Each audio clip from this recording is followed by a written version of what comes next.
दोस्तों, क्या आपके जीवन में भी कभी बुरा वक्त आता है और वह बुरा वक्त क्यों आता है, क्या आप जानते हैं? और इस कठिन समय को दूर करने के लिए सही उपाय क्या होते हैं? इसी प्रश्न को एक दिन गौतम बुद्ध से एक व्यक्ति ने पूछा। बुद्ध इस पर बोले, बुरा वक्त आने के कारण तो कई सारे होते हैं, लेकिन किसी व्यक्ति के जीवन में बुरा वक्त आना यह उस व्यक्ति के लिए अति लाभदायक भी होता है। बुद्ध से मिलने आया व्यक्ति हड़बड़ाया और बोला, हे महात्मा, आप यह क्या कह रहे हैं? बुरा वक्त लाभदायक होता है? अगर आपको ऐसा ही लगता है तो मुझे बताइए, बुरे वक्त में इंसान दुखी क्यों होता है? और अगर कोई व्यक्ति दुखी है तो इसमें उस व्यक्ति को किस प्रकार का लाभ मिल रहा है? बुद्ध बोले, तुम्हें मैं आज बताऊंगा बुरा वक्त आना क्यों लाभदायक होता है और बुरे वक्त को सुलझाने के 3 महत्वपूर्ण कारण बताऊंगा। और अगर आप जीवन में इसे अपना लोगे तो सुनो, किसी भी व्यक्ति का बुरा वक्त 3 भागों में बटा होता है। पहला तो यह है कि अगर किसी को शरीर से संबंधित कुछ रोग है, दूसरा घर में धन की समस्या, वहीं तीसरा परिवार में बार बार झगड़ा होना। सबसे ज़्यादा यह 3 कारण से पीड़ित व्यक्ति मुझे मिलते हैं। बुद्ध से मिलने आया व्यक्ति गौतम बुद्ध से बोला, हे महात्मा, आप तो कह सही रहे हो, लेकिन इन तीनों समस्याओं का सही हल क्या होता है? मुझे कुछ भी समझ नहीं आ रहा। क्यों मेरे जीवन में बार बार ऐसी समस्या उत्पादित होती रहती हैं? इसका हल क्या है? बुद्ध उस व्यक्ति से बोले, जीवन में समस्याओं का आना आम बात है, लेकिन व्यक्ति के मन के ऊपर होता है। तीनों समस्याओं, पैसा, रोग, झगड़ा, यह समस्या किसी के जीवन में तभी आती है जब उस इंसान का मन अपने काम से भटकने लगता है। अगर सभी समस्याओं को सुलझाना है और जीवन में खुश रहना है तो इसके 3 उपाय होते हैं। व्यक्ति गौतम बुद्ध से हड़बड़ी में पूछता है, हे महात्मा, वह 3 उपाय कृपया कर मुझे बताने का कष्ट करें। इस पर बुद्ध बोले, उपाय तो मैं बता दूंगा, लेकिन तुम इन उपाय का क्या कर पाओगे? वह व्यक्ति बुद्ध से बोला, महात्मा, मैं आपके द्वारा दिए उपाय को करने का पूरा प्रयास करूंगा। ऐसा कहकर वह व्यक्ति चुप हो गया। बुद्ध बोले, ठीक है, अगर तुम्हें अपनी समस्याओं के उपाय को जानने में रुचि है तो मैं आज तुम्हें जीवन की सभी समस्याओं को दूर करने के 3 उपाय बताता हूँ। पहला उपाय यह है, तुम्हें 30 दिन के लिए अपने हर दिन किए हुए काम को रोज दिन में एक बार याद करना है। तुम जिन लोगों से मिले, जो अपने परिवार के लिए कार्य किया या पूरे दिन कितने को ग्रहण किया और दिन भर में किस चीज़ से तुम्हें ज्ञान मिला, इन सभी चीज़ों को दिन ढलते ही एक जगह शांत बैठकर याद करने की कोशिश करना। और 30 दिन बीतने के बाद मुझे इन 30 दिनों के समय काल में तुमने हर दिन क्या सीखा, यह बात 30 दिन के बाद आकर बतानी है। वह व्यक्ति बुद्ध से बोला, महात्मा, मैंने आपको अपनी समस्याओं का हल बताने के लिए कहा था, आप मुझे यह क्या बता रहे हैं? हर दिन की हुई चीज़ों को याद करके मेरा क्या फ़ायदा होगा? मेरी समस्या कैसे दूर होगी? आपका यह फैसला उपाय मुझे इतना ठीक नहीं लग रहा है। वह व्यक्ति गौतम बुद्ध से कहता है, हे महात्मा, ठीक है, मैं 30 दिन आपका पहला उपाय करता हूँ, लेकिन मुझे अभी भी समझ नहीं आ रहा है कि इसमें मेरी समस्या कैसे ठीक होगी। ऐसा बोलकर वह व्यक्ति वहाँ से चला जाता है। जैसे जैसे समय बीतता है, आज उस व्यक्ति के 30 दिन पूरे हो चुके थे। वह गौतम बुद्ध के पास आ जाता है और गौतम बुद्ध से कहता है, महात्मा, आपके बताए अनुसार मैं 30 दिन तक आपके उपाय को किया, लेकिन अभी भी मेरे मन में वही सवाल बाकी है कि उपाय को करने से मुझे क्या प्राप्त होगा, मेरी समस्या कैसे दूर होगी। बुद्ध उस व्यक्ति से बोले, तुमने इस 30 दिनों के समय काल में क्या क्या सीखा। व्यक्ति बुद्ध से बोला, मैं रोज सुबह काम के लिए जाता था, दिन भर काम करके शाम को थोड़ा दोस्तों के साथ घूमकर फिर रात में अपनी पत्नी के साथ थोड़ी सी बातें करता था। हर दिन मैं यही काम करता था और आपके बताए अनुसार थोड़ा सा समय निकालकर रात में दिन भर की हुई चीज़ों को याद करके अपने बच्चों के साथ खेल कर सो जाता था। लेकिन इन 30 दिनों में ऐसा महसूस किया है कि जब जब मैं आपके बताए अनुसार चीज़ों को याद करने के लिए बैठ जाता था, तब तो मुझे ऐसा लगता था कि मैं रोज़ एक ही कार्य को याद करता हूँ, लेकिन इस कार्य को याद करके भी मुझे खुशी का अनुभव होता था। लेकिन महात्मा, इससे मेरी समस्या कैसे दूर होगी।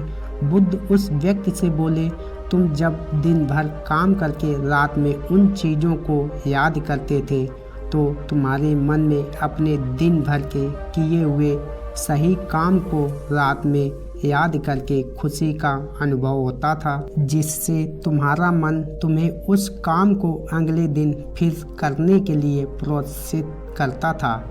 इसे तुम्हारा मन अपनी समस्याओं से हटकर अपने कार्य के ऊपर पूरी तरह से लगने में सक्षम हो चुका है। समस्याओं का पहला कारण यही होता है कि हम उन समस्याओं को कितना महत्व देते हैं।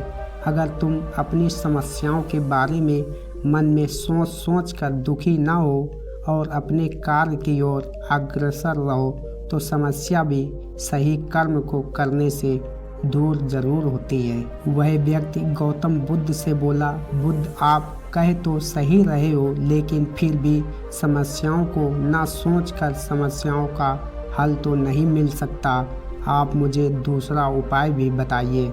बुद्ध उस व्यक्ति से बोले, अब दूसरा उपाय सुनो। आज से अगले 30 दिनों के लिए तुम्हें रोज सुबह उठकर ध्यान करने बैठ जाना है। जैसे ही तुम ध्यान करने बैठोगे वैसे वैसे ही तुम्हें अपने मन में आ रहे सभी विचारों को त्याग कर एक जगह पर शांत रहकर ध्यान की क्रिया को करना है। जब तुम्हारा ध्यान पूरा होगा तब तुम्हें अपने दिन भर के कार्य को शुरू कर देना है। इस कार्य को तुम्हें पूरा 30 दिनों के लिए करना है और पिछले कार्य की तरह ही जब तुम्हारे 30 दिन पूर्ण हो जाएंगे तब मेरे पास आकर तुम्हें ध्यान के 30 दिनों के समय में क्या सीखा इस बात को मुझे बताना है। अब वह व्यक्ति गौतम बुद्ध से थोड़ा सा गुस्से में बोला, आप क्या मुझे यह सारी चीज़ बता रहे हो? ध्यान करना और चीज़ों को याद करना, यह तो मेरी समस्या का कोई हल नहीं हुआ। लगता है आपको मेरी समस्या समझ नहीं आई है, जिस वजह से आप मुझे ऐसे सलाह दे रहे हो, जिससे मुझे नहीं लगता कि मेरी समस्या हल होगी। हे महात्मा, आप मेरा मजाक उड़ाना बंद करें और मुझे मेरी समस्याओं का सही हल बताइए। बुद्ध उस व्यक्ति से बोले, उपाय को पहले तुम 30 दिनों के लिए करके दिखाओ, फिर 30 दिनों के बाद मैं तुम्हें तीसरा उपाय बताऊंगा, जिससे तुम्हारी सारी समस्याएं हल होंगी। वह व्यक्ति बुद्ध की तरफ देखता है और बुद्ध को प्रणाम करके कहता है, ठीक है महात्मा, मैं आपका यह भी उपाय करके देखता हूँ, लेकिन फिर भी मुझे अभी तक समझ नहीं आया है कि क्या सच में मेरी सारी समस्याएं हल होंगी। बुद्ध उस व्यक्ति से बोले, 30 दिनों के बाद मुझे आकर बताना। तुम्हारी समस्या का तीसरा उपाय मैं तुम्हें तभी बताऊंगा। वह व्यक्ति वहां से चला जाता है। वहां से जाने के बाद वह बुद्ध के बताए अनुसार रोज ध्यान रखना शुरू कर देता है। समय जैसे जैसे बीता वैसे ही आज उसके ध्यान के 30 दिन पूरे हो चुके थे। वह व्यक्ति आज फिर गौतम बुद्ध के पास आता है। उस समय बुद्ध अपने शिष्यों के साथ बातें कर रहे थे। वह व्यक्ति बुद्ध के पास जाकर कहता है, हे महात्मा, आपके बताए अनुसार मैं 30 दिन तक ध्यान किया है और अब मुझे लगता है कि मेरा मन पहले से स्थिर हो चुका है और मुझे ज़्यादा समस्याओं के बारे में विचार नहीं आते हैं। लेकिन मेरे मन में अभी भी एक सवाल है कि मेरी सभी समस्याएं ऐसे कैसे हल होंगी। बुद्ध उस व्यक्ति से बोले, मुझे यह बताओ, इन 30 दिनों के ध्यान समय में तुमने ऐसी कौन सी चीज़ सीखी जिससे तुम्हारा मन स्थिर हुआ। वह व्यक्ति महात्मा बुद्ध से बोला, आपके बताए अनुसार मैं वही कार्य करता था, रोज़ सुबह उठकर ध्यान करना और शाम को सभी कार्य खत्म होने के बाद दिन भर के कार्य के बारे में सोचता था। लेकिन मुझे अपने आप ही महसूस होने लगा है कि मेरा मन पहले से तो स्थिर हो चुका है। मेरे मन में बार बार जो सवाल आते थे वह कम हो चुके हैं, लेकिन फिर भी मुझे अभी तक समझ नहीं आया कि मुझे आपके इन दोनों उपाय से किस चीज़ की सीख देना चाहिए और इनसे मेरी समस्या कैसे हल होगी। बुद्ध उस व्यक्ति से बोले, मैंने जो तुम्हें पहले 30 दिनों के लिए रोज़ अपनी बुद्धि पर जोर डालकर दिन भर के किए हुए कार्य को याद करने के लिए कहा था, उसे तुम्हारी बुद्धि पहले से ज़्यादा तेज हो चुकी है। अब तुम उन चीज़ों को याद करने में समर्थ हो जो चीज़ तुम हर दिन करते हो, जिससे तुम्हें हर दिन रोज की हुई चीज़ों से इस बात का पता चलता है कि तुम अपने जीवन में अपने लक्ष्य को प्राप्त करने में किस प्रकार की मेहनत करते हो, जिससे तुम्हारे द्वारा किए गए कर्मों से तुम्हें अपने भविष्य को अच्छा बनाने में मदद मिलती है। और जो मैंने तुम्हें दूसरा उपाय बताया था जो कि ध्यान था, उससे तुम्हारा मन पहले से ज़्यादा काबू में आना शुरू हो चुका है, जिससे कि तुम्हारे मन में अलग अलग समस्याओं के विचार आना कम होकर तुम्हारा मन काबू होने में तुम्हें मदद मिले, जिस वजह से तुम्हें तुम्हारा ध्यान समस्याओं से हटकर अपने लक्ष्य को कैसे प्राप्त करना है इस पर ज़्यादा लगने लगा। जब इंसान का मन अपने लक्ष्य पर लगना शुरू होता है और जो व्यक्ति हर दिन के किए हुए काम को याद करता है, उस व्यक्ति के मन में उसका भविष्य कितना उज्जवल होने वाला है इसकी आशा उत्पन्न होती है। जिसकी सारी समस्याएं एक तरफ रहकर वह इंसान खुशी को प्राप्त करता है, और जब इंसान के मन में अच्छे विचार पैदा होने लगते हैं तब उस इंसान की उन्नति होना शुरू होती है। जो तीसरा उपाय था खुश रहने का, वह यही था कि तुम जिस जगह पर अपने ध्यान को केंद्रित कर रहे थे, जिस जगह पर तुम अपने ध्यान को लगा रहे थे, उस चीज़ को तुम बदल नहीं सकते हो, लेकिन अपना कर्म करके जिन चीज़ों को तुम बदल सकते हो उन चीज़ों पर ध्यान लगाकर सारी समस्याओं का हल निकाल सकते हो। इसलिए हर इंसान को अपनी समस्याओं के विषय में सोचकर अपने मन को दुखी नहीं करना है। जब इंसान अपनी समस्याओं के बारे में सोचना छोड़कर अपने काम की ओर ध्यान देगा, तब अपने आप ही उसकी समस्याएं दूर होना शुरू होंगी। गौतम बुद्ध के विचारों से संबंधित नई नई जानकारियाँ जानने में आपको रुचि है तो आप इस चैनल को सब्सक्राइब कर सकते हैं।